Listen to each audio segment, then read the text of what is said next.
मोदींना दिल्लीपर्यंत पोहोचू देणार नाही। 8 दिवसांनी पाणी देणाऱ्यांना पाणी पाजा। गुजरातच्या कांद्यावरील निर्यात बंदी उठवली मग महाराष्ट्रातील का नाही? असा भेदभाव का?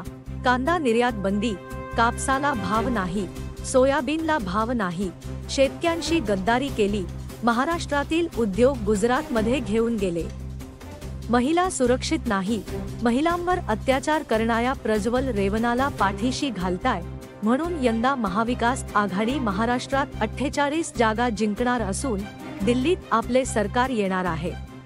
मोदींना दिल्लीपर्यंत पोहोचू देणार नाही अशी सिंहगर्जना शिवसेना पक्षप्रमुख उद्धव ठाकरे यांनी धुळ्यातल्या सभेत केली आहे। तसेच संविधानाच्या संरक्षणासाठी बच्छाव यांना दिल्लीत पाठवा असा आवाहन देखील ठाकरे यांनी मतदारांना केले आहे। ते धुळ्यात आयोजित महाविकास आघाडीचा उमेदवार डॉक्टर शोभा बच्छाव यांच्या प्रचार सभेसाठी आले असता बोलत होते।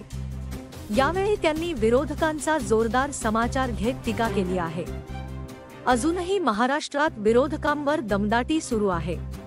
4 जून पर्यंत थांबा, आमची सरकार आल्यावर तुम्हाला सुरतच्या गुहेतून बाहेर काढू असा सज्जड इशारा देखील ठाकरे यांनी विरोधकांना दिला आहे।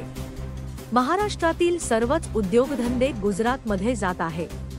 2 गुजराती महाराष्ट्राला लुटत आहे। ही लूट थांबविण्यासाठी पंजा निशाणी समोरील बटन दाबून समोरील उमेदवाराचे डिपॉझिट जप्त करा। तुमचे एक बोट हुकुमशाहीला गाडण्यासाठी पुरेसे आहे।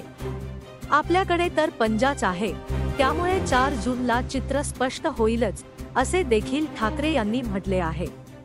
याप्रसंगी शिवसेना पक्षप्रमुख उद्धव ठाकरे, काँग्रेसचे प्रदेशाध्यक्ष नाना पटोले, आमदार कुणाल पाटील, माजी आमदार अनिल गोटे, माजी आमदार शरद पाटील, शिरपूर उमेदवार डॉक्टर शोभा बच्छाव, शिवसेनेचे महेश मिस्त्री, अतुल सोनवणे, किरण जोंधळे, डॉक्टर सुशील महाजन, महिला नेत्या शुभांगी पाटील, काँग्रेसचे जिल्हाध्यक्ष श्याम स्नेर, राष्ट्रवादीचे रणजित राजे भोसले यांच्यासह महाविकास आघाडीचे पदाधिकारी मोठ्या संख्येने उपस्थित होते।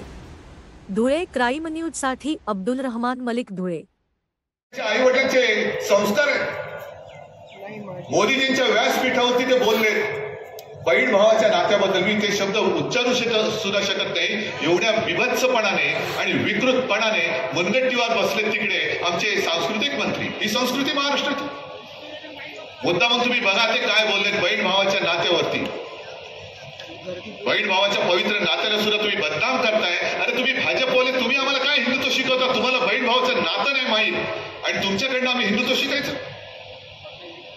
मोदींच्या हातामध्ये म्हणे देश सुरक्षित आहे। अहो, देशातल्या महिला सुरक्षित नाहीये। तिथल्या त्या क्रीडापटू, महिला क्रीडापटू त्या तिकडे बसले होते आंदोलन, ना प्रधानमंत्री तिकडे जात। आणि आता काल परवाकडे घडलेली घटना आहे कर्नाटकमध्ये, बघितलं का तुम्ही व्हिडिओ? काय नाव? मोदींनी जाहीर सभेत सांगितलं या रेवण्णाला मत म्हणजे मला मत। मग त्यांनी केलेले गुन्हे हे तुमच्या माथी मारायचे की नाही मारायचे? मारले पाहिजेत ना। पण तो रेवण्णा आज फरार झालेला आहे। म्हणजे इकडे साध्या साध्या शिवसैनिकांच्या घरी, काँग्रेस कार्यकर्त्याच्या घरी, राष्ट्रवादीच्या कार्यकर्त्याच्या घरी तुम्ही रात्री अपरात्री पोलीस पाठवता। अजूनही दमदाटी सुरू आहे। एक तर भाजपात आहे, मिंद्याकडे जा नाही तर तुरुंगात जा। अरे 4 जून पर्यंत थांबा जरा। 5 जून जेव्हा उजाडेल तेव्हा आमचं सरकार तिकडे दिल्लीत आलेलं असेल।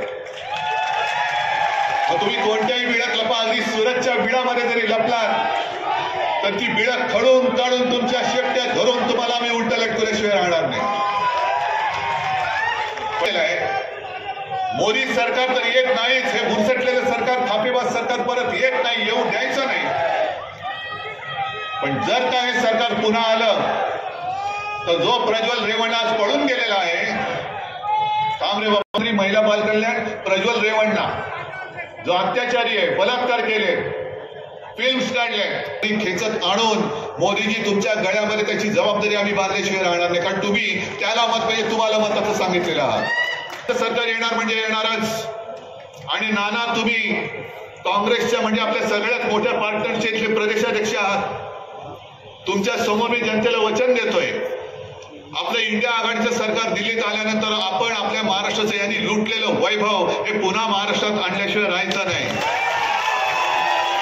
अरे छत्रपती शिवाजी महाराजांनी इंग्रजांची सुरत लुटली होती आणि हे 2 सुरतवाले माझ्या छत्रपतींचं महाराष्ट्र लुटतात. त्यांना काय वाटतं की महाराष्ट्रामध्ये कोणी आता मर्द राहिलेले नाहीत, सगळे काय मोदी भक्त झालेत, अंध भक्त झालेत. हा महाराष्ट्र जागा आहे आणि महाराष्ट्राच्या मातीमधला पराक्रम आज सुद्धा शिल्लक आहे. मोदीजी